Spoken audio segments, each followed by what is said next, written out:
I am Julissa, 32 years old.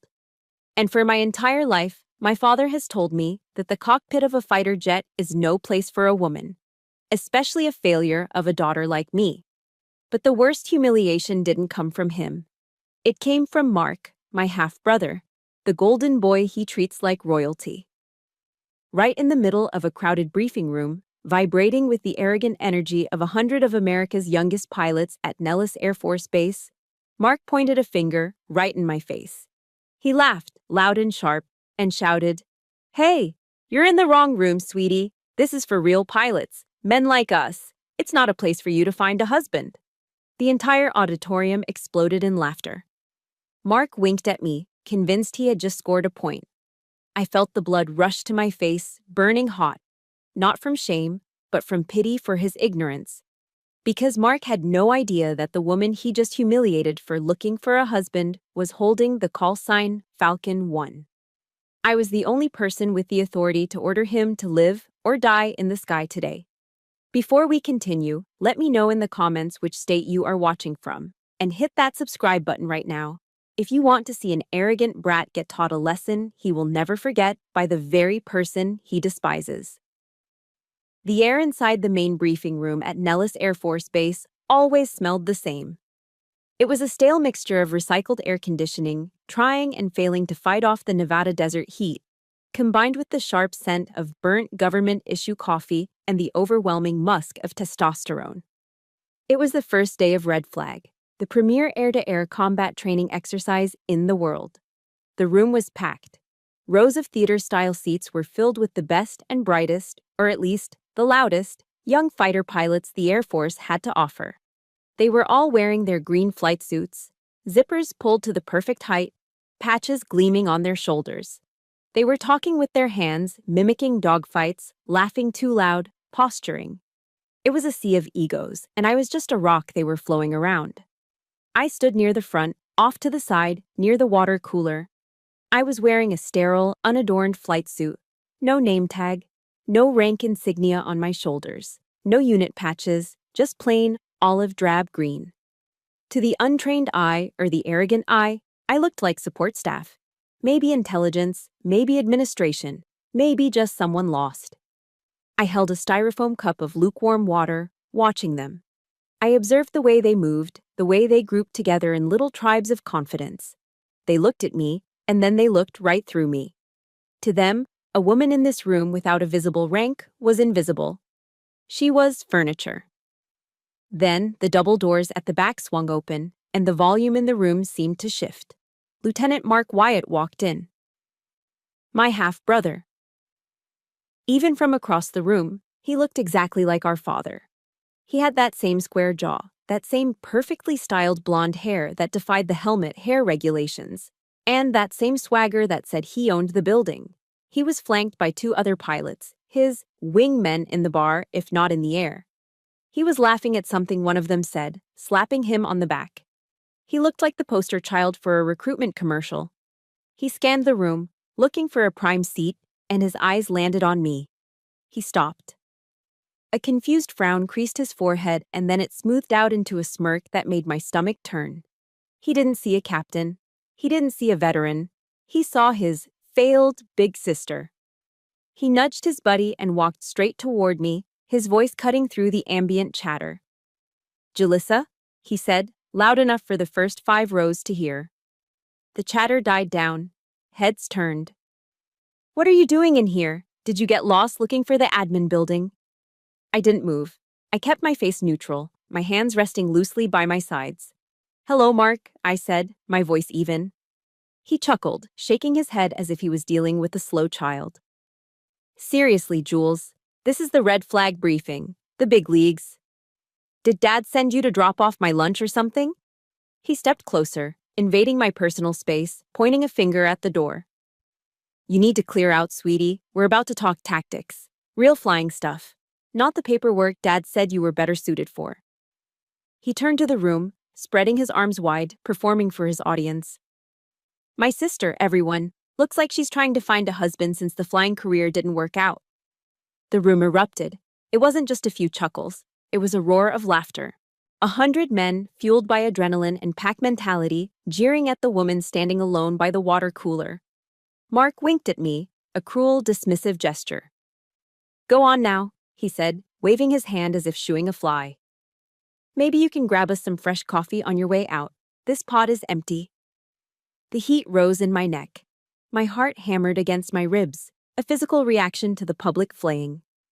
I felt the weight of their eyes, the dismissal, the sheer injustice of it. My fingers curled inward, nails digging into my palms inside my pockets. I wanted to scream. I wanted to list my flight hours. I wanted to break his nose, but I didn't. I took a breath, slow and deep, expanding my diaphragm just like I did before a high G turn. I closed my mind to the noise. I remembered the worn pages of my Bible, the verse I'd highlighted in yellow marker years ago, back when I first started flight school and realized how hard this road would be. Proverbs 12:16, I recited in my head, the words forming a shield around my temper. A fool shows his annoyance at once, but a prudent man overlooks an insult. Or in this case, a prudent woman. I unclenched my jaw. I looked Mark dead in the eye. I didn't step back. I didn't look down. I just looked at him with a cold, flat stare that usually unsettled people. But Mark was too drunk on his own ego to notice. "Are you done, Lieutenant?" I asked softly. "Just trying to help you save face, Jules," he sneered. Suddenly, the door at the front of the room, the one reserved for command staff, slammed open. The sound cracked like a gunshot. "Room 10 hut," a voice bellowed. The laughter died instantly. The silence that followed was heavy, suffocating. The sound of 100 bodies snapping to attention filled the air, the rustle of flight suits and the stomping of boots. Mark stiffened, his smirk vanishing, his eyes darting to the front. General Harris walked in. He was a legend in the Air Force, a man with silver hair and a face carved from granite, wearing 3 stars on his shoulders. He didn't look at the crowd. He didn't look at the projector screen. He walked with a purpose, his boots echoing on the linoleum floor. He walked straight toward us. Mark puffed out his chest, preparing to greet the general, a desperate look of "notice me" in his eyes. He started to raise his hand for a salute. "General, I was just..." General Harris didn't even blink at him. He walked right past Mark as if he were a ghost. He stepped directly in front of me. The entire room held its breath. Mark looked confused, his hand hovering halfway up, his mouth slightly open. General Harris stopped. He looked me up and down, his eyes sharp and respectful. Then, slowly, deliberately, the 3-star general raised his hand and rendered a crisp, perfect salute. "Falcon 1, the general said, his voice carrying to the back of the silent room. "The floor is yours. Give them hell." I returned the salute, sharp and professional. "Thank you, General." I dropped my hand and looked at Mark. All the color had drained from his face. He looked like he had just been punched in the gut. His mouth opened and closed, but no sound came out. The realization was washing over him, slow and terrifying. I didn't say a word to him. I didn't need to. I turned my back on him and walked up the steps to the podium, taking my place at the center of the stage. I looked out at the sea of faces, the same faces that had been laughing 10 seconds ago. Now they looked terrified. I picked up the microphone. "Take your seats," I ordered. The sound of 100 men sitting down simultaneously was the only response. "I am Major Julissa Wyatt. My call sign is Falcon 1.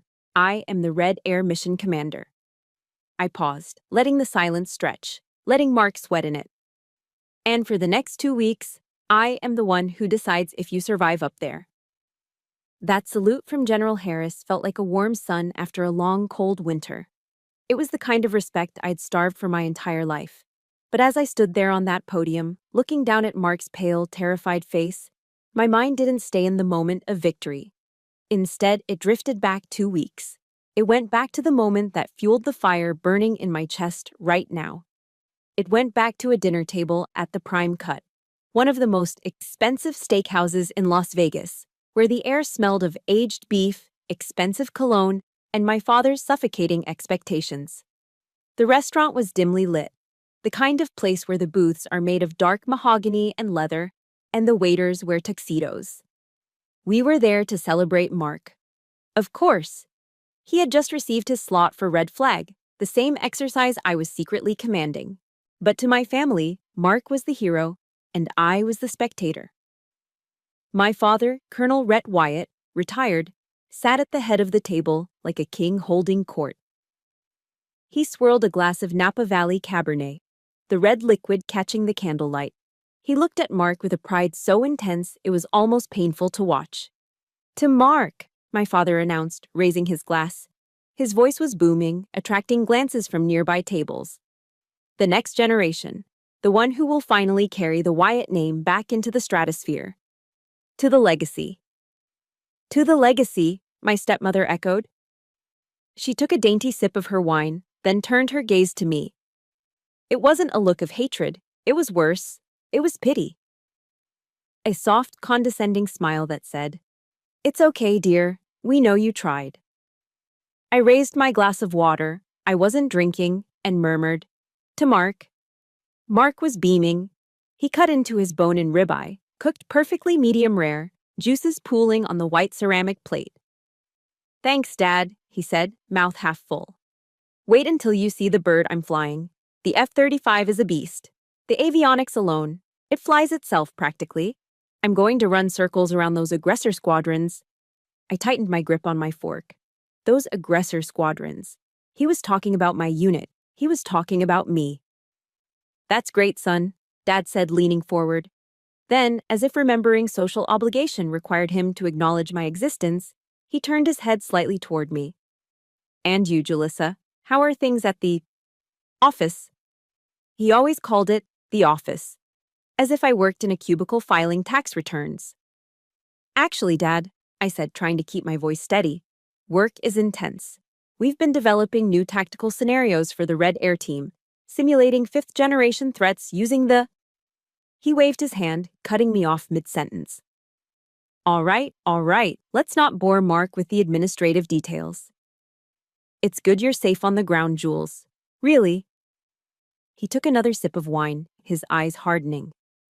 "Paperwork is safer for women. Your mother, she never understood that. She always had to push, had to be in the cockpit. And look where that got her." The table went silent. The mention of my mother, who died serving her country, a pilot far better than my father ever was, hung in the air like smoke. He wasn't mourning her. He was using her death to justify his disappointment in me. He was saying, "You are a mistake, just like she was." I swallowed the lump in my throat. "She was a hero, Dad." "She was stubborn," he corrected coldly. Then the mask of the jovial father returned. He reached under the table. "Enough about the past. We have gifts." He pulled out a heavy rectangular box wrapped in velvet. He slid it across the white tablecloth to Mark. Mark tore into it like a kid on Christmas morning. He opened the box and gasped. Inside sat a Breitling Navy timer, the ultimate pilot's chronograph. Steel case, black dial, intricate slide rule bezel. It was an $8,000 watch, a symbol, an heirloom. "Dad," Mark stammered, putting it on his wrist. "This is... wow." "You earned it," Dad said, beaming. "A pilot needs a real watch. Wear it when you break the sound barrier." Then Dad turned to me. He reached into his jacket pocket and pulled out a thin, white envelope. He slid it across the table. It was light, meaningless. "Didn't forget you, Jules," he said casually. I opened the envelope. Inside was a plastic gift card. I pulled it out. It was for a grocery store chain. Whole Foods. The amount written in Sharpie on the back was $50. I stared at it. A $50 gift card for groceries. The contrast was so violent it felt like a physical slap. $8,000 and a legacy for the son. $50 and a suggestion to go buy milk for the daughter.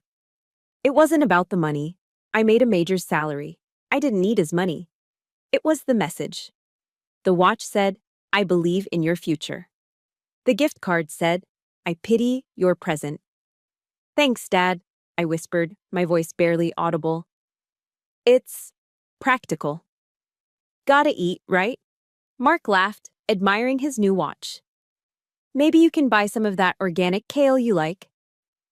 This is the moment where I felt something break inside me. It is a pain that is hard to describe unless you have felt it yourself. If you are listening to this and you have ever been the child who was overlooked, the one who was never enough, no matter how hard you tried, I need you to know you are not alone. Please hit that like button right now to show that we are stronger than their neglect. And in the comments, I want you to simply write, "I am worthy." Let's create a wall of support for everyone who has ever received the gift card treatment while someone else got the gold. I couldn't sit there anymore. The smell of the steak was suddenly making me nauseous. The sound of their laughter felt like sandpaper on my skin. "Excuse me," I said, standing up abruptly. "Restroom." I didn't wait for a response. I walked quickly past the other tables, past the happy families and the business deals, and pushed into the ladies' room. It was quiet in there. The floor was black and white tile, pristine and cold. I gripped the edge of the marble sink, my knuckles turning white. I stared at my reflection in the expansive mirror. I looked for my father in my face, but I didn't see him. I saw her. I saw the sharp eyes of my mother. I saw the jawline that didn't know how to quit. I turned on the faucet, letting the cold water run over my wrists. I didn't cry. Crying was for the girl who wanted her daddy's approval. That girl died at the dinner table tonight. "They don't know," I whispered to my reflection, the sound bouncing off the tiled walls. "They think I'm a secretary. They think I'm weak." I dried my hands on a paper towel, my movements slow and deliberate. I thought about the mission briefing scheduled for 2 weeks from now. I thought about the flight roster I had already approved. I thought about the call sign Falcon 1. I tossed the paper towel into the trash bin. It hit the bottom with a soft thud. "Enjoy the watch, Mark," I said to the empty room. "Because in 2 weeks, time runs out." I straightened my blazer, fixed a loose strand of hair, and walked back out to the dining room. I sat down, finished my water, and watched them celebrate. I didn't say another word. I didn't have to. I knew something they didn't. The check was coming, and eventually, everyone has to pay. That reflection in the restaurant bathroom mirror, the one framed by warm golden light and expensive tile, faded from my mind. It was replaced by a different kind of reflection, one I knew far better. It was the ghostly, pale reflection of my own face staring back at me from a black computer monitor in a windowless room deep beneath the Nevada desert. They called it the Vault. It was a sensitive compartmented information facility, or a CIF. It smelled of ozone, burnt wiring, and the distinct metallic scent of loneliness. There were no windows, no clocks, and the only sound was the low, constant hum of server banks, cooling down the massive supercomputers that ran the war simulations. This had been my home for the last 3 years. This was where Jalissa Wyatt died and where Falcon 1 was built from the ashes. It started with the incident. The memory still tasted like copper in my mouth. 3 years ago, I was on the fast track. I was flying F-16s, logging hours, keeping my head down. Then came a routine training sortie with Kyle Ripper Vance. Kyle was everything the Air Force loved: loud, confident, and male. During a close formation maneuver, Kyle drifted. He got sloppy. He breached the safety bubble, nearly clipping my wing. To save us both, I broke formation hard, over-G'ing the aircraft and damaging the airframe. On the tarmac, I expected an apology. Instead, I got an ambush. Kyle told the commander I'd panicked. He said I got emotional and erratic in the air. "She just flinched, sir," he said with a shrug, that casual betrayal that men like him practice so easily. Maybe it was that time of the month. The commander didn't check the flight data recorder. He didn't interview the ground crew. He just nodded. It was the old boys club closing ranks. I was grounded pending an investigation that never really happened. I was labeled a flight risk. But the worst part wasn't losing my wings. It was the phone call to my father. I remember standing by the payphone outside the hangar, fighting back tears, explaining that I had been washed out of the squadron. I waited for him to get angry at them. I waited for him to demand justice. Instead, I heard a heavy sigh on the other end of the line. "See?" Rhett Wyatt said, his voice void of surprise. I told you, Julissa. Biology is biology. The cockpit is a pressure cooker. You weren't built for the heat. Come home, maybe we can find you a job in logistics. That, I told you so, broke something in me. But it didn't break me down. It broke me open. I refused to quit. If they wouldn't let me fly with them, I would learn how to kill them. I requested a transfer to the aggressors, the red team, the bad guys, the pilots who studied enemy tactics to train the good guys. It was considered a dead-end job for washouts and misfits. I treated it like a doctorate program in warfare. For 3 years, I lived in the vault. I stopped going to the officers' club. I stopped dating. I stopped eating real meals, surviving on vending machine crackers and lukewarm energy drinks that tasted like battery acid. I worked 18-hour days. I didn't just learn to fly the enemy jets in the simulator. I learned to think like them. I taught myself to read technical Russian so I could understand the Sukhoi flight manuals in their original language. I memorized the radar cross-section of every fighter jet in the U.S. arsenal. I learned their blind spots. I learned that American pilots, especially the young hotshots like Mark, suffered from a specific fatal flaw: arrogance. They trusted their technology too much. They assumed they were invincible. I became a predator. I sat in that dark room, my face illuminated by the blue glow of tactical maps, designing scenarios that were nightmares. I wasn't just a pilot anymore. I was an architect of doom. I learned how to bait them, how to frustrate them, how to make them angry. Because an angry pilot makes mistakes. One night, or maybe it was early morning, time didn't exist in the vault. I was running a solo simulation. It was 03 a.m. I was controlling a flight of 4 digital Su-57s against a squadron of 12 F-35s. The odds were impossible. That was how I liked it. My fingers flew across the keyboard and the throttle controls. I wasn't panicked. I was in a flow state, cold and precise. I used one of my digital jets as a rabbit, a decoy, dragging the blue team into a surface-to-air missile trap. Then, I flanked them. One by one, the good guys disappeared from the screen. Splash 1, Splash 2, Splash 3. I wiped the kill board clean. 12 American jets down, 0 losses for me.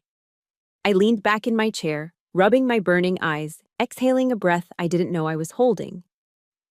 "Run it again," a voice said from the shadows behind me. I jumped, spinning my chair around. Standing there, holding a styrofoam cup of coffee, was General Harris. I hadn't heard him come in. He was wearing his service dress blues, probably coming back from some late-night meeting in D.C. He was looking at my screens with an intensity that unsettled me. "General," I stammered, starting to stand up to salute. "Sit down, Major," he ordered, waving a hand. He walked closer, looking at the simulation logs. "You just wiped out an entire squadron in under 8 minutes using inferior aircraft. How?" "They were aggressive, sir," I said, my voice raspy from disuse. "They chased the kill. They didn't check their six. I gave them what they wanted to see, and then I hit them from where they weren't looking." The general nodded slowly. He looked around the small, cramped room.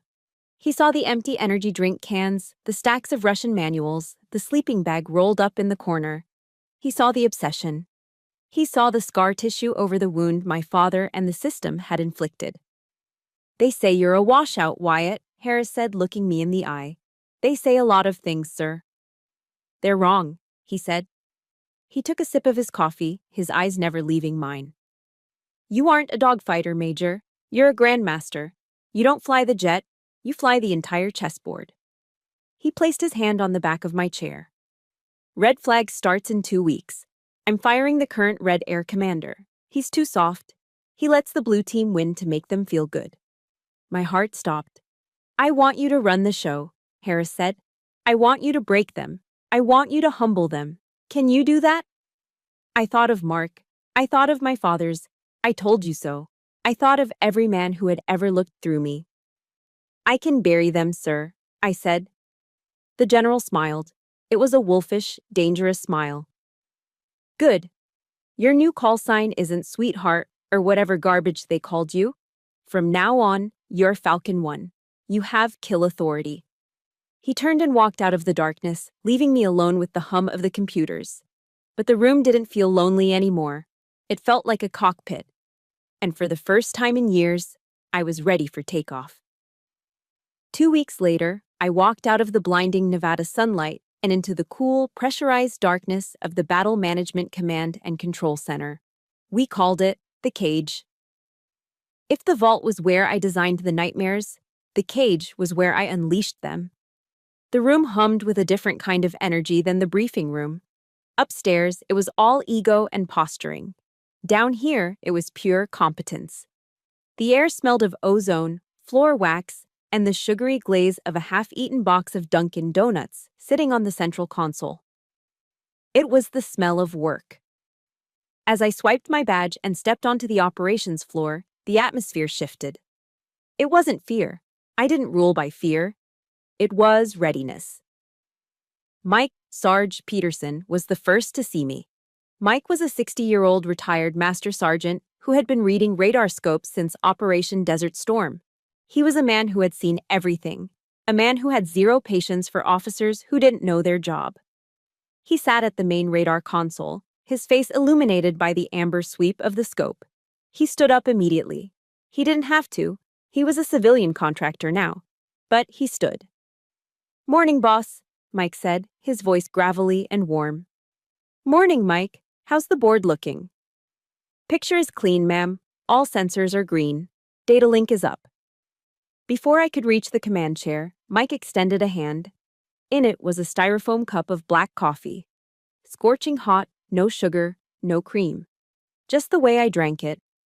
I took the cup, feeling the warmth seep into my cold fingers. I paused for a second, the irony washing over me. 2 weeks ago, my brother had told me to fetch coffee for the real men.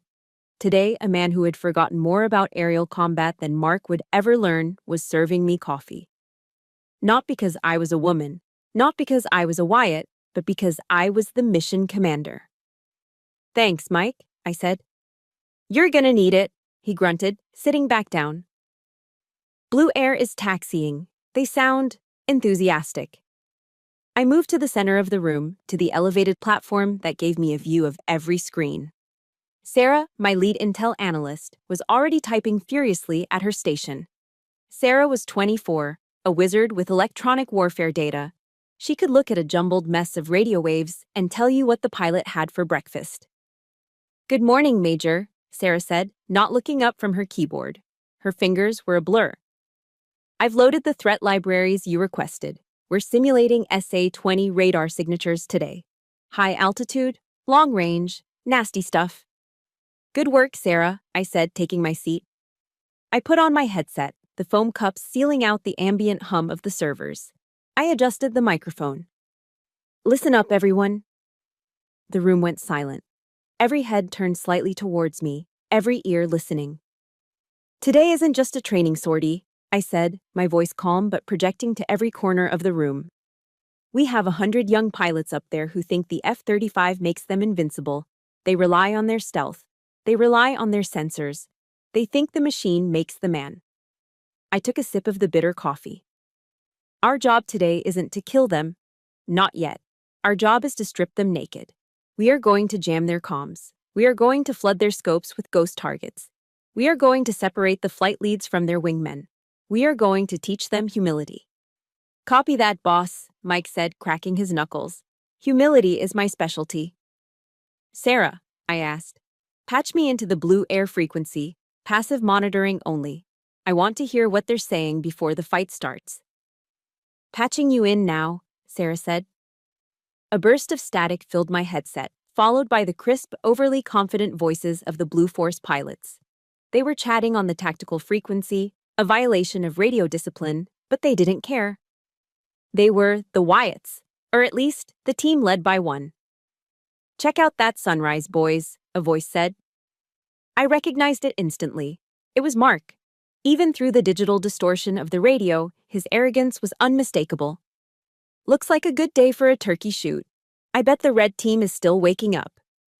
"You think they sent the B team today, Viper?" another pilot asked. Viper was Mark's call sign. "Of course it was. Cliché." Mark laughed. "Doesn't matter who they sent. Dad's watching from the observation deck today. I'm gonna bag 3 bandits before lunch. Just stay out of my way and watch the masterwork. My hand tightened around the armrest of my chair. The mention of my father watching, of course he was there. He wasn't there to watch the exercise, he was there to watch Mark's coronation. Sarah turned in her chair, pulling one ear cup away. She looked at me with wide, hesitant eyes. She knew who Mark was. Everyone on base knew the rumors about the Wyatt siblings. Major. Sarah hesitated, her voice dropping to a whisper so the others wouldn't hear. Isn't that your brother? Lieutenant Wyatt? I looked at Sarah. I saw the concern in her eyes. She was worried that I might be compromised. She was worried that I might go easy on him, or worse, that I might let my emotions cloud my judgment. I looked up at the main tactical display. The massive screen on the wall showed the entire Nevada test and training range. To the south, a cluster of blue symbols was pushing north. To the north, my red force, 4 aggressor F-16s painted in black and gray camouflage, were orbiting in a holding pattern, waiting for my command. Sarah, I said, my voice flat, devoid of any warmth, look at that screen. What do you see? She blinked. Blue Force, ma'am. 4 F-35s. Exactly, I said. I see 4 aircraft. I see heat signatures. I see radar cross-sections. In this room, Sarah, I don't have a brother. I don't have a father. I have targets. And right now, that lead target is flying sloppy. Sarah straightened up, her expression hardening into professionalism. She nodded once. Understood, boss. Mike, I called out. What's the status of my Red Air flight? Red flight is on station, Major. They're thirsty. Lead pilot is asking for permission to engage. I checked the time. It was 18 hours exactly. Rules of engagement are active, I said into the microphone, my voice broadcasting to my pilots in the air and my team in the room. Red lead, this is Falcon 1. You are cleared to commit. Execute Plan Alpha. Separate the leader from the pack. Make him think he's alone out there. Falcon 1, red lead copies. Fights on. On the big screen, the red symbols turned south, accelerating. They moved like a pack of wolves descending on a lost sheep. The blue symbols kept drifting north, oblivious, chatting about the sunrise, completely unaware that the ground beneath them had just shifted. I leaned back in my chair, watching the geometry of the battle form. Mark was up there, soaring in the expensive jet my father loved more than me, wearing the watch that cost more than my car. He thought he was the main character of this story. But down here, in the dark, surrounded by the people who actually respected me, I held the pen. Mike, I said softly, jam their data link. With pleasure, boss. The electronic warfare suite activated. Up in the sky, Mark's fancy displays were about to start lying to him. The game had officially begun. The radar screen in front of me was a sea of black, punctuated by the glowing geometry of war. From my elevated chair in the cage, I watched the digital representation of the Nevada desert. To the uninitiated, it looked like a video game. To me, it was a psychological profile of every pilot in the sky. And right now, the profile for Viper 1, Lieutenant Mark Wyatt, was flashing red with narcissist. Red lead, execute maneuver Delta, I murmured into my headset.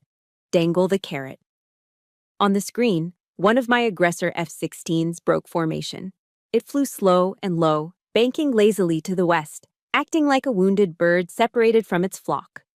It was the oldest trick in the book. A disciplined pilot would ignore it, stick to the mission package, and maintain air superiority coverage.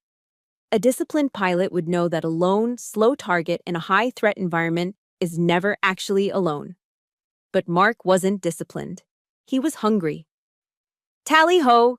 Mark's voice crackled over the speakers, loud and distorted by adrenaline. I've got a visual on a bandit. Single ship, low 9 o'clock. He looks lost. Viper 1, stay in formation. His wingman, a nervous-sounding lieutenant named Miller, pleaded.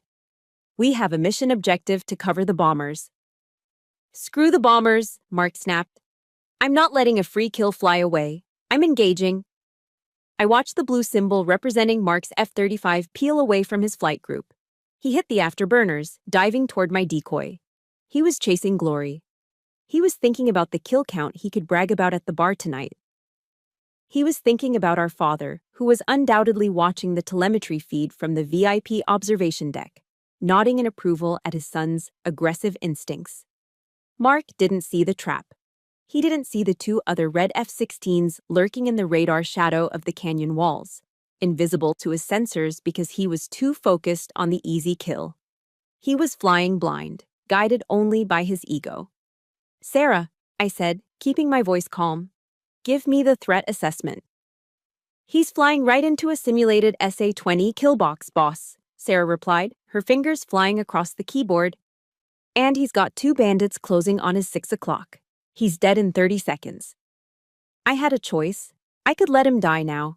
I could let my pilots light him up, turning his expensive stealth fighter into digital confetti. It would be satisfying. It would prove I was right. But it would be too easy. If he died now, he would make excuses.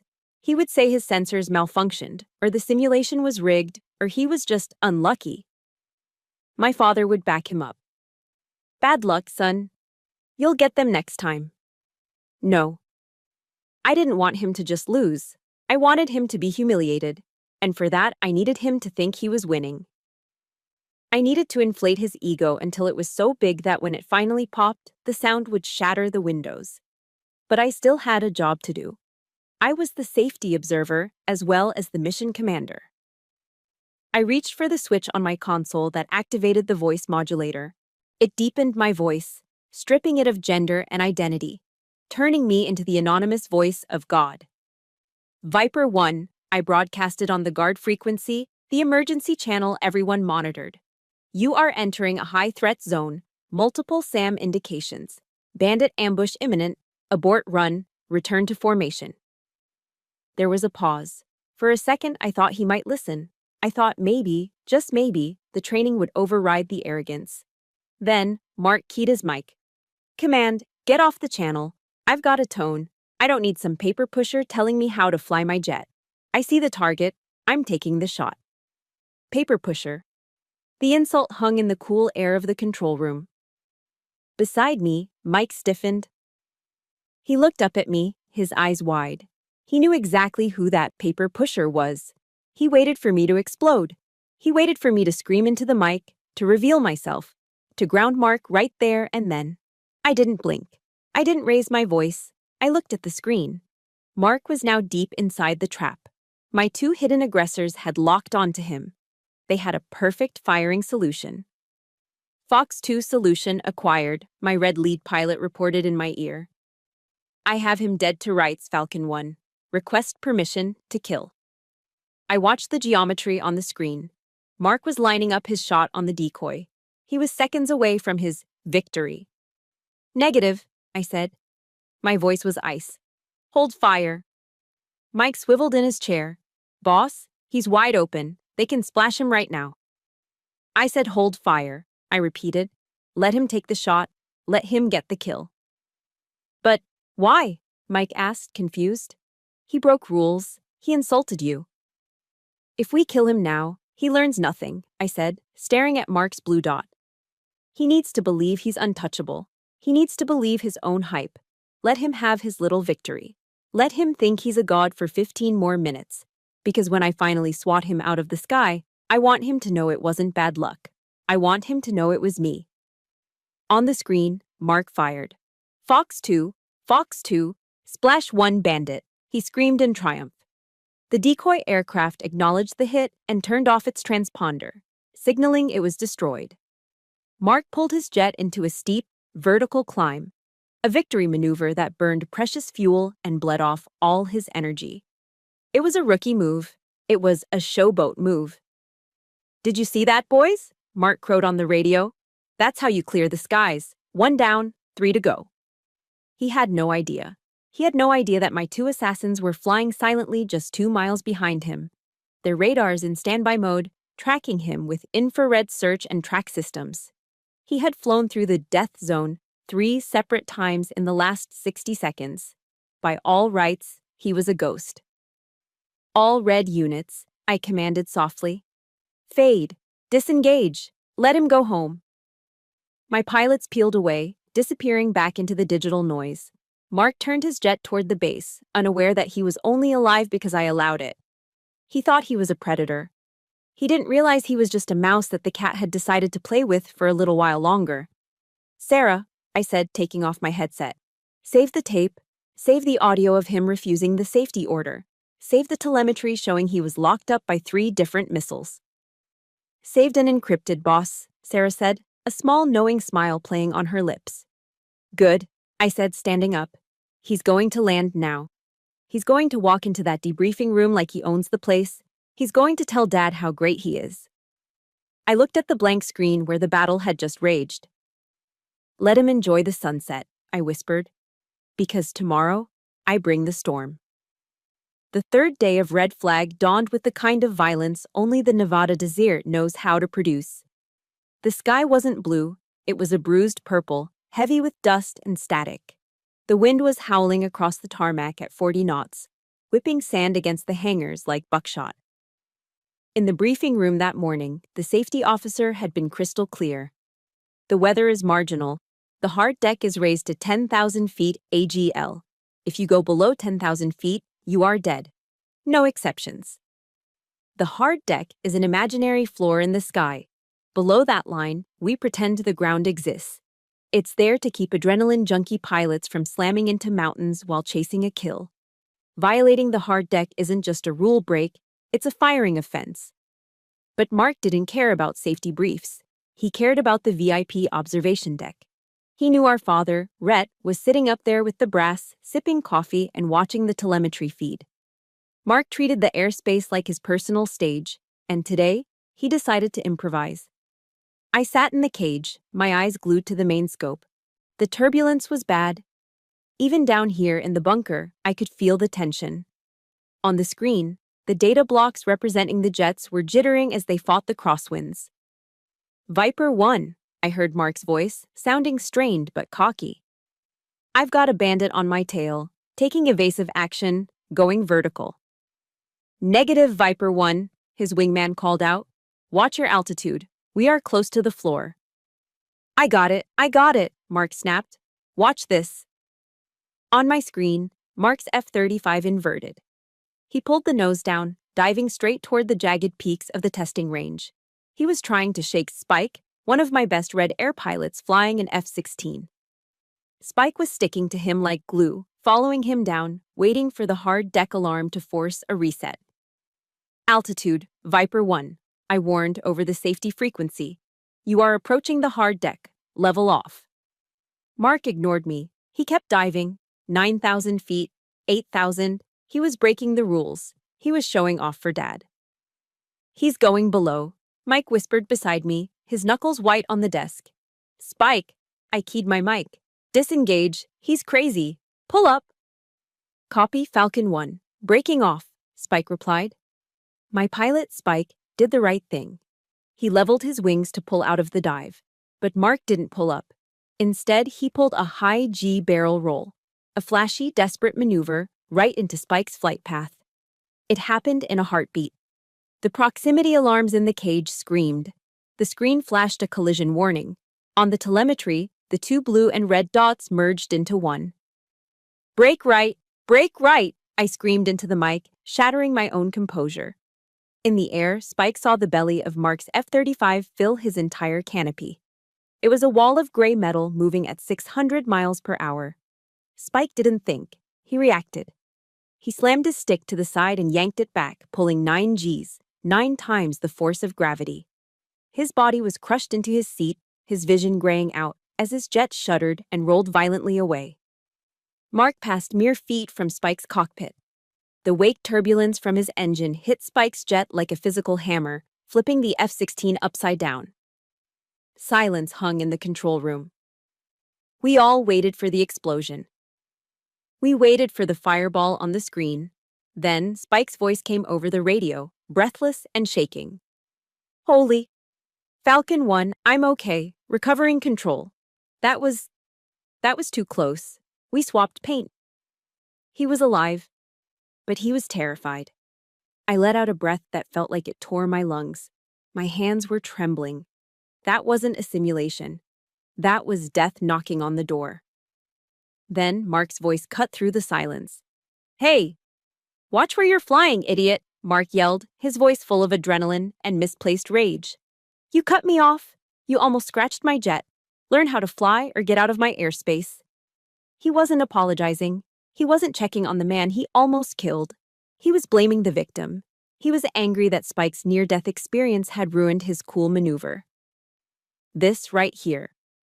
This is the moment that makes your blood boil. We have all met someone like Mark, someone who sets the house on fire and then blames you for the smoke. It is the ultimate form of gaslighting.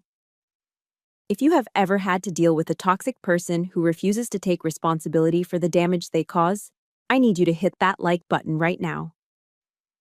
Let's show them that we see through their lies. And in the comments, I want you to type accountability.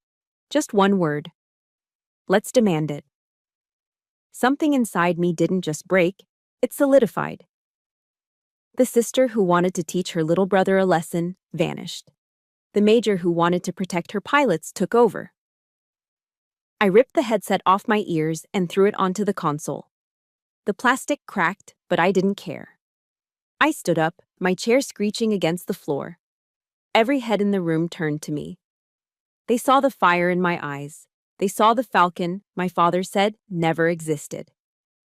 I leaned over the master microphone, the one that broadcasted to every frequency, blue, red, and guard. "Knock it off," I said. My voice was low, terrifyingly calm. "Knock it off. Knock it off."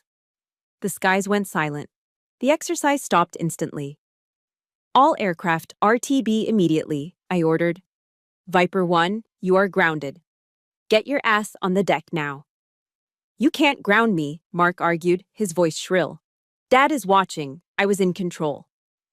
I said, "Now, Lieutenant," I cut him off, "or I will have the MPs waiting at the ladder to drag you out of that cockpit." I cut the feed. The room was deathly quiet.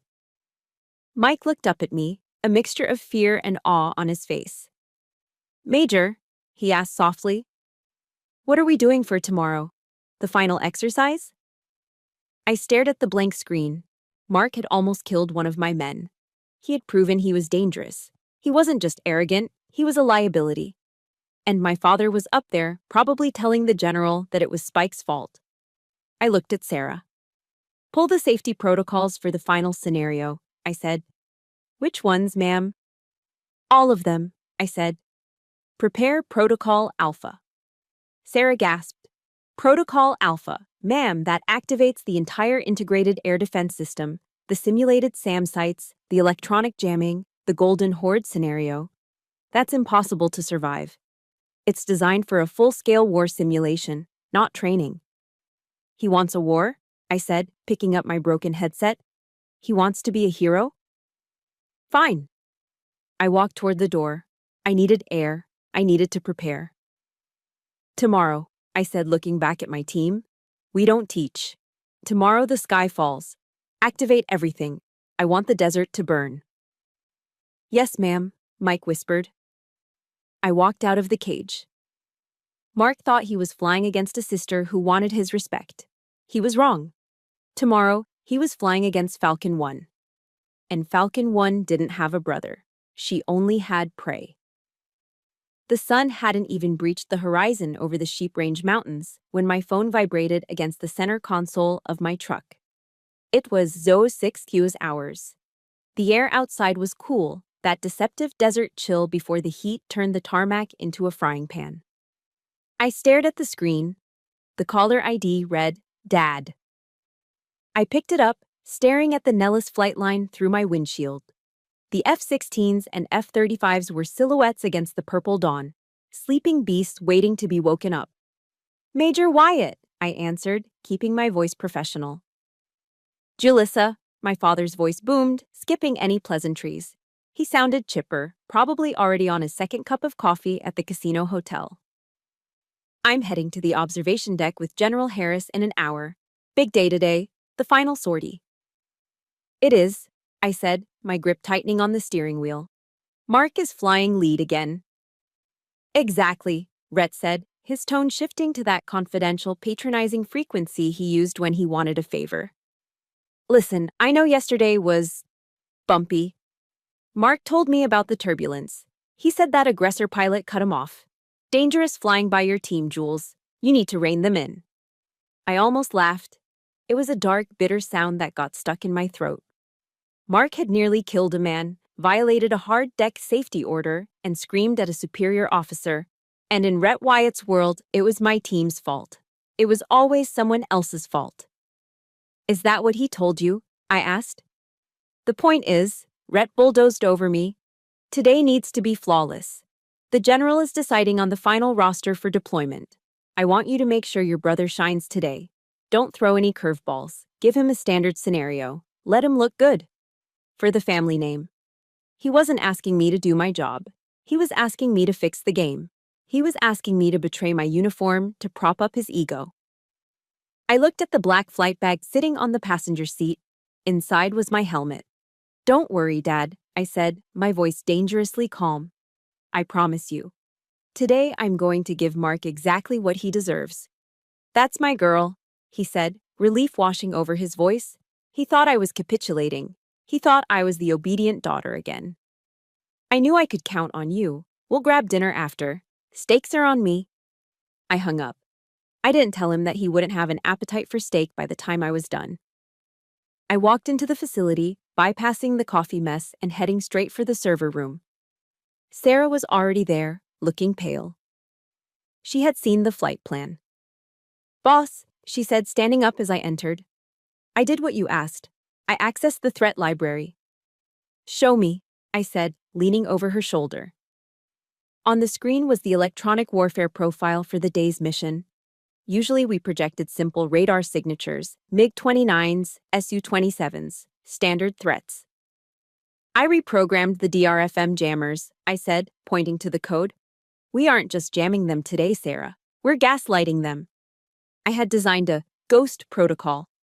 The system would take the radar signals from Mark's F-35, capture them, modify them, and shoot them back at him. His scope would show 4 enemy bandits surrounding him. But when he turned his head to look, the sky would be empty. Then, when he relaxed, the real bandits would strike from his blind spot. This is evil, Major, Sarah whispered, but there was awe in her voice. He trusts his sensors more than his eyes. This will cripple him.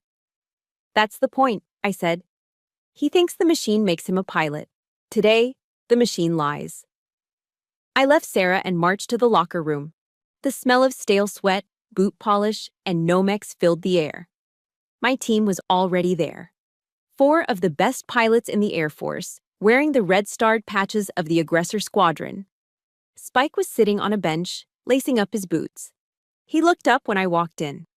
There was a bruise on his neck from the G-force of yesterday's near miss. The room went silent. Listen up, I said, standing in the center of the room. Today is Protocol Alpha. But I have specific rules of engagement for the lead blue fighter, Viper 1. The pilots exchanged glances.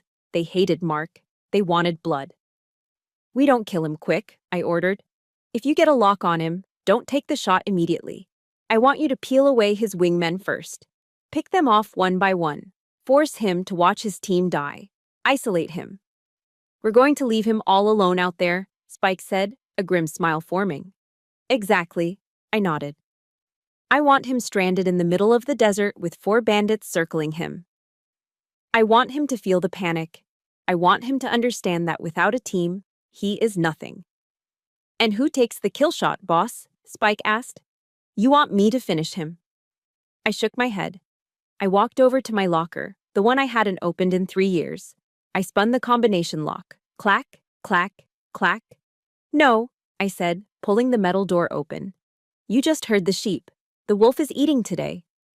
Inside the locker hung my G-suit.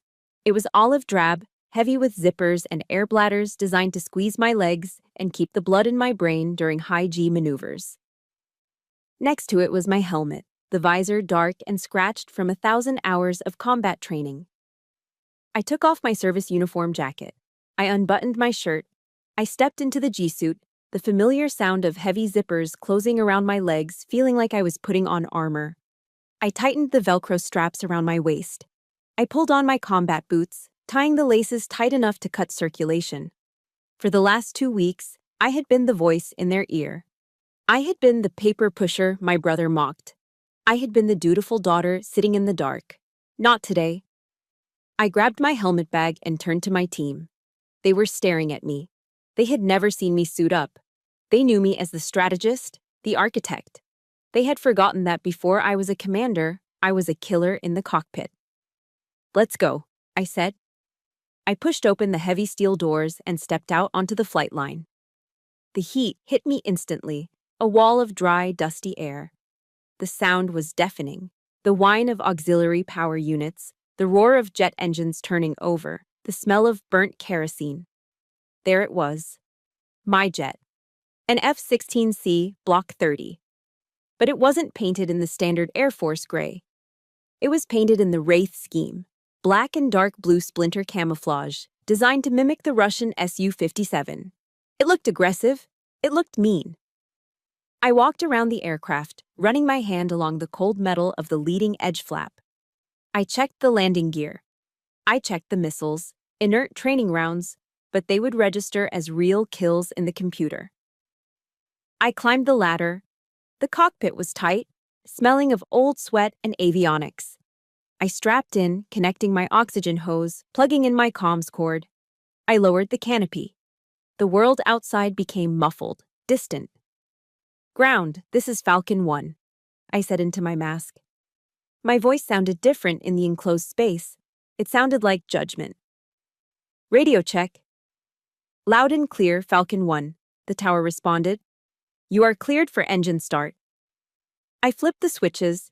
The engine behind me whined, then roared to life, a tiger waking up. The entire airframe vibrated, shaking my bones. I looked at the observation deck tower in the distance. I knew my father was up there, expecting to see his son triumph. I pushed the throttle forward. The black jet lurched onto the taxiway. Mark was already up there, waiting in the sky. He thought he was the main character of this movie. He didn't realize the director had just stepped onto the set. "Falcon flight," I commanded. "Check in. 2, 3, 4. "Falcon 1 is rolling," I said. "Let's go hunting." The air at 20,000 feet was thin and cold, but inside the cockpit of Viper 1, Mark Wyatt was sweating through his flight suit. "Viper 2, support. I have 4 bandits on my nose. I need cover." Mark screamed into his oxygen mask. Static hissed back at him. "Viper 2 is down, lead. I was splashed 5 minutes ago." "Viper 3, where are you?" "Dead, Viper 1. They picked us off while you were chasing that Phantom Echo." Mark was alone. I watched him from 2 miles back, sitting comfortably in the shadow of his vertical stabilizer. I was flying my black F-16 Aggressor, painted to look like a Russian ghost. My radar was off. My heat signature was masked by the sun. To him, I didn't exist. But on his sophisticated $40 million helmet display, he was seeing nightmares. My ghost protocol was working perfectly. His radar was painting 4 enemy aircraft circling him, locking onto him, taunting him. He was yanking his stick left and right, trying to dodge missiles that weren't there, burning fuel, bleeding energy, panic setting in like a virus. "My sensors are glitching," Mark yelled, his voice cracking. "I can't get a lock. They're everywhere." He wasn't fighting pilots. He was fighting his own reliance on the machine. He was fighting the arrogance that told him technology could replace discipline. "Spike," I keyed my internal mic. "Status?" "He's all yours, Falcon 1. Spike replied from the ground, having ejected virtually 10 minutes ago. "The sheep is isolated, the wolf is cleared hot." I pushed my throttle forward. My F-16 surged, the GE engine roaring as I closed the distance. I slid effortlessly into the control zone, behind Mark, the lethal cone where I could fire at will, and he couldn't do a thing about it. I armed my simulated AIM-9 Sidewinder missiles. A high-pitched growl filled my headset. The tone, the sound of death. I could have shot him silently. I could have just logged the kill and gone home. But this lesson required a personal touch. I reached for the comm switch and flipped to the guard frequency. Check 6, Lieutenant. In front of me, I saw Mark's F-35 violently bank to the right as he frantically twisted his head around. He looked back. He saw me. He saw the black jet filling his rearview mirrors, sitting right on his tail. Inescapable, inevitable. Fox 2, I said calmly. Kill Viper 1. The computer registered the shot. Mark's cockpit would be flashing red. Kill removal. His systems would shut down combat mode. He was a flying brick. That's a kill, the AWACS controller confirmed over the radio. Viper 1 is splashed. Exercise terminated. All players, knock it off. RTB. Mark didn't say a word. For the first time in his life, he was silent. 2 hours later, the main auditorium at Nellis was packed. The air was thick with the smell of dried sweat, adrenaline, and stale coffee. Every pilot from Red and Blue Forces was there. In the front row sat the brass, General Harris, flanked by the safety board officers, and my father, Colonel Rhett Wyatt. Mark sat at the table on the stage, looking small. He was still wearing his G-suit, his hair matted with sweat. He looked at Dad, silently begging for a lifeline. Dad just stared straight ahead, his jaw set in stone. I walked up to the podium. The room went dead silent. I plugged my data drive into the console. The massive screen behind me lit up. Let's review the tape, I said. My voice wasn't angry. It was clinical. It was the voice of a coroner explaining a cause of death. The screen showed the HUD, heads-up display, footage from Mark's jet. It was a humiliating montage. It showed him chasing ghost signals. It showed him abandoning his wingmen. It showed him burning through his fuel reserves in panic.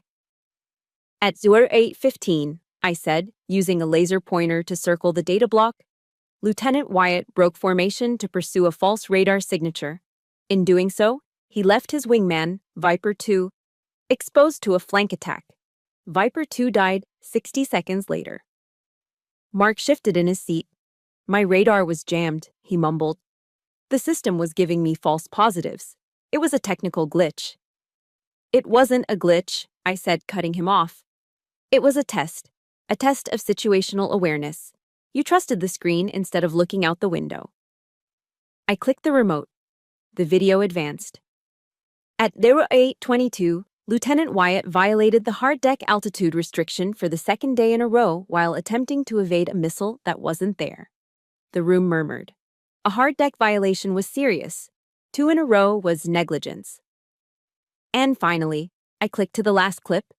It showed my black F-16 sitting behind him for a full 45 seconds while he flailed at phantoms.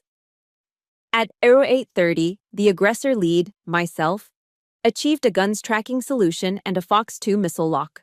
I sat on your 6 o'clock for nearly a minute, Lieutenant. You never checked. You never cleared your tail. I turned off the screen. The darkness seemed to swallow Mark whole. The data doesn't lie, I said, looking directly at General Harris, then shifting my gaze to my father. Lieutenant Wyatt died 4 times in 20 minutes. He got his entire flight killed. He prioritized his own score over the mission and the safety of his team. In a real war, those 4 pilots don't come home to their families, because their leader wanted to be a hero. I placed the remote on the podium. The sound echoed like a gavel strike. He's a danger to himself and everyone in the air with him. Mark stood up, his face red. This was a setup. She rigged the simulation. Dad, tell them. She rigged it. Rhett Wyatt didn't move. He didn't look at Mark. He looked at the floor, the weight of the public humiliation crushing the fantasy he had built around his son. General Harris leaned forward. He didn't look at Mark either. He looked at the safety officer, Colonel Peterson. Colonel? The general asked. Colonel Peterson stood up. He was a by-the-book officer who hated cowboys. I've seen enough, Peterson said. Lieutenant Wyatt, based on the telemetry data and the gross violations of safety protocols. Peterson paused, letting the words hang in the air. Your flight status is revoked effectively immediately pending a flight evaluation board. You are grounded. Hand over your wings. Mark froze. He looked at our father again. Dad? Rhett finally looked up. His eyes were empty. He didn't see the golden boy anymore. He saw a liability. He saw his own ego shattering. He didn't say a word. He just turned his head away. Mark slumped back into his chair, burying his face in his hands. The room was silent, save for the hum of the projector cooling down. I gathered my papers and walked off the stage. I didn't feel joy. I didn't feel happy. I felt a cold, hard satisfaction. The kind you feel when you finally balance a ledger that has been in the red for 30 years. Justice had been served. And it tasted like cold steel. The heavy steel doors of the briefing room clicked shut behind me, sealing in the cool, air-conditioned silence of the debrief. I stepped out into the Nevada afternoon, and the heat hit me like a physical blow. It was 110 degrees on the asphalt, the kind of dry, suffocating heat that bakes the moisture right out of your skin. The air shimmered above the rows of parked cars, distorting the horizon. I walked toward my truck, my boots crunching on the gravel. I felt drained. Not the good kind of tired you feel after a long run or a successful mission, but the deep, bone-weary exhaustion that comes from fighting a war that should never have existed. I just wanted to go home, take a shower, and wash the day off. But as I rounded the corner of the lot, I saw him. Rhett Wyatt was leaning against the hood of my pickup truck. He was still wearing his immaculate blazer, but the heat had finally gotten to him. Sweat was beading on his forehead, and his face was flushed a dangerous shade of crimson. He wasn't pacing, he was waiting. Like a predator waiting for the prey to break cover. I slowed my pace, but I didn't stop. I put my sunglasses on, shielding my eyes. It was a small barrier, but it was mine. "You look happy," Rhett spat out as I got within earshot. He pushed himself off the hood of my truck, blocking the driver's side door. "I hope you're proud of yourself." I stopped 3 feet away from him. "I'm not happy, Dad. And I'm not proud. I'm just doing my job." "Your job," he laughed, a harsh barking sound. "Your job was to support your brother. Your job was to help him secure his legacy. Instead, you humiliated him. You humiliated me." He took a step closer, invading my personal space. His finger jabbed the air toward the building behind us. "You rigged that simulation, Jalissa. Don't lie to me. I saw what you did. You programmed those ghosts. You set him up to fail because you couldn't stand seeing him succeed. You're jealous. You've always been jealous of him because he's the natural, and you're just you." I looked at this man I had spent 32 years trying to impress. This man whose approval I had chased across 3 continents and through 2 combat tours. And suddenly, looking at him sweating in the parking lot, ranting about his own ego while his son's career lay in ruins, the illusion finally shattered. I didn't feel angry anymore. I felt nothing. A verse from the Bible floated into my mind, clear as a bell. Matthew 7:6. "Do not give dogs what is sacred. Do not throw your pearls to pigs. If you do, they may trample them under their feet and turn and tear you to pieces." For years, I had been throwing my pearls, my achievements, my love, my loyalty, at his feet, and he had trampled them every single time. It wasn't because I wasn't good enough. It was because he didn't know the value of pearls. I took a deep breath, inhaling the scent of hot tar and sagebrush. "I didn't humiliate him, Dad," I said, my voice steady and low. "You did." "Excuse me?" he sputtered, his eyes bulging. "You humiliated him by making him believe he didn't have to work for anything," I continued, cutting him off. "You gave him a watch instead of a work ethic. You taught him that rules were for other people. And today, the real world finally hit him." "He's a Wyatt," Rhett shouted. He deserves to be alive," I snapped, my voice rising for the first time. The force of it made him flinch. "Do you have any idea what happened up there? He died 4 times, Dad. 4 times. If those were real missiles, if that was a real war over the Pacific or the Middle East, Mark wouldn't be sitting in a debriefing room right now." I stepped closer to him, removing my sunglasses so he could see the absolute conviction in my eyes. If I hadn't taught him this lesson today, if I had let him pass and deploy, you wouldn't be buying him a celebratory steak dinner tonight. You would be waiting on your front porch for a black sedan to pull up. You would be waiting for two officers in dress blues to knock on your door and hand you a folded flag. Rhett froze. The color drained from his face. In the military community, the folded flag is the ultimate silencer. It is the symbol of the final sacrifice. I saved his life today, I whispered fiercely. I grounded him so you wouldn't have to bury him. And instead of thanking me, you're standing here worrying about your reputation. Rhett opened his mouth, then closed it. He looked like a fish gasping for air. For a split second, I saw a flicker of doubt in his eyes. But then, the narcissism kicked back in. The wall went back up. He couldn't accept that he was wrong. He couldn't accept that his golden boy was flawed. You're ungrateful, he muttered, looking away, unable to meet my gaze. After everything I provided for you, I shook my head slowly. You provided a roof, Dad. But you never provided a home. I walked around him and opened the door to my truck.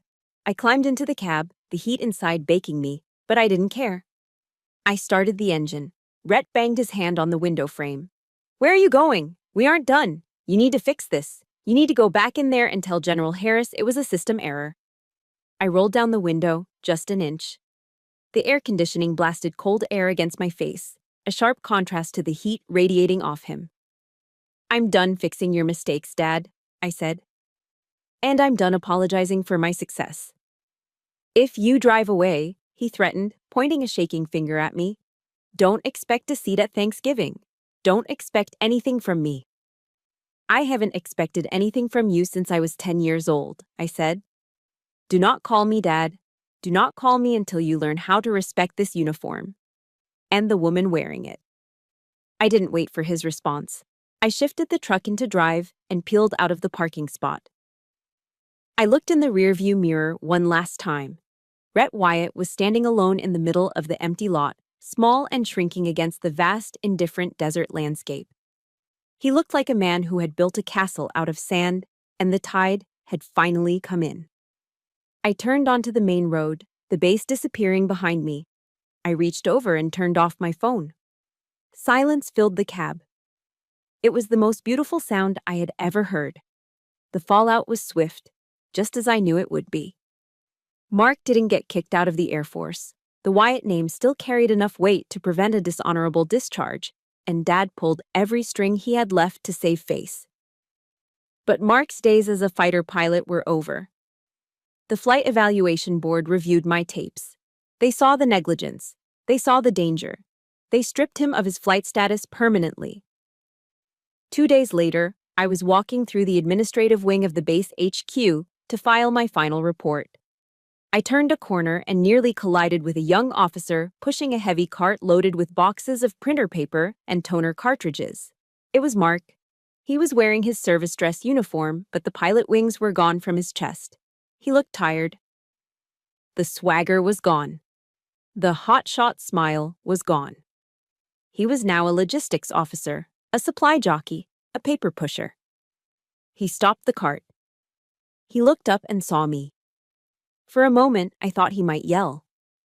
I thought he might repeat Dad's accusations, but he didn't. He looked at the Major's oak leaves on my shoulders. Then he looked at the boxes of paper he was pushing, the very job he had mocked me for having just 2 weeks ago. The irony hung in the air, heavy and thick. Mark's face flushed red. He didn't say a word. He just lowered his head, eyes fixing on the linoleum floor, and pushed his cart past me. The wheels squeaked. A sharp, annoying sound that faded as he disappeared down the long, fluorescent-lit hallway. I didn't stop him. I didn't gloat. I didn't say, I told you so. I just kept walking. I had a squadron to command. And for the first time in my life, I wasn't walking in anyone's shadow. I was walking in my own light. 1 year. It is strange how time works. When you are suffering, when you are the invisible girl standing in the corner of a crowded room, time drags. It feels like wading through wet concrete. But when you are flying, when you are finally, truly free, time moves like an F-16 in full afterburner. It blurs. I stood by the large tempered glass window of my office, looking out at the shimmering heat of the Nellis Air Force Base flight line. The view was magnificent. From here, I could see everything. I could see the maintenance crews prepping the jets, the fuel trucks weaving in and out, and the pilots walking toward their aircraft with that distinct, heavy-footed swagger. I took a sip of my coffee. It wasn't the burnt, sludge-like liquid from the briefing room pot anymore. It was a fresh brew from the machine in the corner of my office. My office. I turned back to my desk. A mahogany nameplate sat on the edge, catching the afternoon sun. It didn't say assistant or admin. It read, Major Jalissa Wyatt, Commander, 64th Aggressor Squadron. A lot had changed in 12 months. After the red flag incident, as it was now whispered about in the officers' club, General Harris didn't just promote me, he gave me the keys to the kingdom. He put me in charge of the entire opposing force program. I wasn't just designing scenarios in a dark vault anymore, I was leading the wolves. My door was open. Outside in the bustling bullpen, I could hear Spike laughing with a new transfer pilot, probably retelling the story of how he almost died and how his boss saved him. The atmosphere wasn't toxic. It wasn't competitive in that nasty, cutthroat way it used to be. It was sharp. It was professional. It was a family. I sat down in my leather chair and woke up my computer monitor. I had a stack of performance evaluations to sign and a budget meeting with the Pentagon in an hour. But first, I had to clear my inbox. I scrolled through the usual traffic. Logistics reports, weather updates, training schedules, and then I stopped. My finger hovered over the mouse. There, buried between a memo about runway maintenance and a request for leave, was a name I hadn't seen pop up on my screen in exactly 365 days. Sender, Rhett Wyatt. Subject, just checking in. My heart didn't race. My palms didn't sweat. That panic response, conditioned into me since childhood, was gone. Instead, I felt a strange, detached curiosity. It was like looking at a specimen in a jar. I clicked open the email. Julissa, I hope this email finds you well. I heard through the grapevine that you made major. Congratulations. That's a big step. Things here are quiet. The house feels empty. Your stepmother sends her love. Look, I'm writing because I'm in a bit of a bind, and I thought, given your new position, you might have some pull. Mark is having a hard time in logistics. The work doesn't suit him. He's miserable, Jules. I know there was friction between you two, but he's still your brother. There's a slot opening up for a transport pilot on a C-130 cargo run out of Ramstein. It's not fighters, but it's flying. If you could put in a good word with General Harris, maybe smooth things over, I think it would be a great fresh start for him. We should talk. It's been too long. Let's bury the hatchet. We're family, after all. Best. Dad. I leaned back in my chair, reading the words again. It was a masterclass in narcissism. No apology, no acknowledgement of the screaming match in the parking lot. No. I'm sorry I told you that you were a failure. Just a casual congratulations, followed immediately by a request for a favor. He called his son's near-death experience and gross negligence friction. He called my year of silence too long. He hadn't changed, not one bit. He was still trying to use me to fix the golden child. He still thought that family was a magic word that erased years of emotional neglect. For a moment, the 10-year-old girl inside me woke up. She wanted to reply. She wanted to type out a furious paragraph detailing every hurt, every slight, every birthday he missed, every time he looked at me with disappointment. She wanted to scream, "Why do you only call when you need something?" But the major silenced her. The major knew better. I knew that if I replied, even if it was to say no, he would take it as an opening. He would argue. He would gaslight. He would drag me back into the mud. Narcissists don't care about negative attention. They just crave attention. They feed on the engagement. I looked at the options on my screen. Reply, reply, all, delete. I moved the cursor to delete. But then I paused.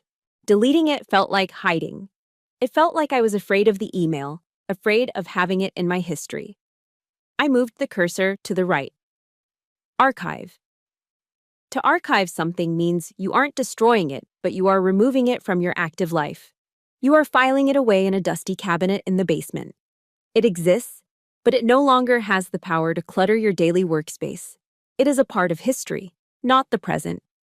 I clicked archive. The email vanished from my inbox. The screen was clean. I took a deep breath, and for the first time, I felt the air fill my lungs completely.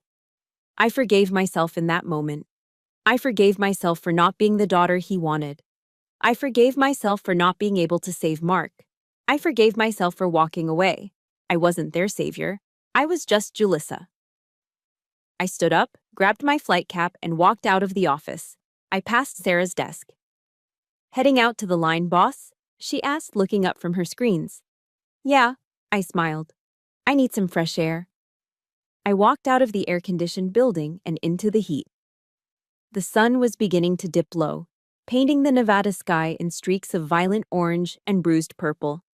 It was the golden hour. The sound hit me first, the roar of afterburners tearing through the atmosphere. I looked up. A flight of 2 F-16s, painted in the black and blue wraith scheme of my squadron, was rotating off the runway. They pulled vertical, climbing straight into the sun, leaving twin trails of white vapor behind them. They looked like birds of prey. They looked dangerous and beautiful. I watched them climb until they were just specks against the vastness of the sky. My father used to tell me the story of the phoenix, the bird that burns and rises from the ashes. He told it to Mark, saying it represented resilience. He never told it to me. He didn't think I had any fire in me. He was wrong. I didn't need his fire. I had built my own. I had burned down the life they tried to force me into, the life of a secretary, of a spectator, of a disappointment. And I had risen from those ashes not as a daughter, but as a commander. The wind whipped at my hair, smelling of jet fuel and sage. I closed my eyes and listened to the roar of the engines. It was the sound of my heartbeat. It was the sound of my life. I was 33 years old. I was alone in the traditional sense, no parents calling to check on me, no brother to share holidays with. But standing there on the tarmac, surrounded by the thunder of freedom, I had never felt less lonely. I opened my eyes and looked at the horizon, where the mountains met the sky. I am Julissa Wyatt, I whispered to the wind. And I am not his daughter anymore. I watched the jets disappear into the clouds. I am Falcon 1. I turned around and walked back toward the hangar, ready for the next mission. The sky was wide open, and for the first time, it was all mine. Hitting that archive button was the hardest maneuver I ever executed, harder than any dogfight. But sometimes you have to eject from a toxic situation to save your own life. If my story resonated with you, if you are currently fighting to find your own sky away from someone else's shadow, I want you to know, you are cleared for takeoff. Please hit that like button if you believe in choosing peace over ego. And make sure to subscribe to the channel so we can keep sharing stories of resilience together. In the comments below, tell me, have you ever had to archive a family member to save yourself? I'll be reading your stories. This is Falcon 1, signing off.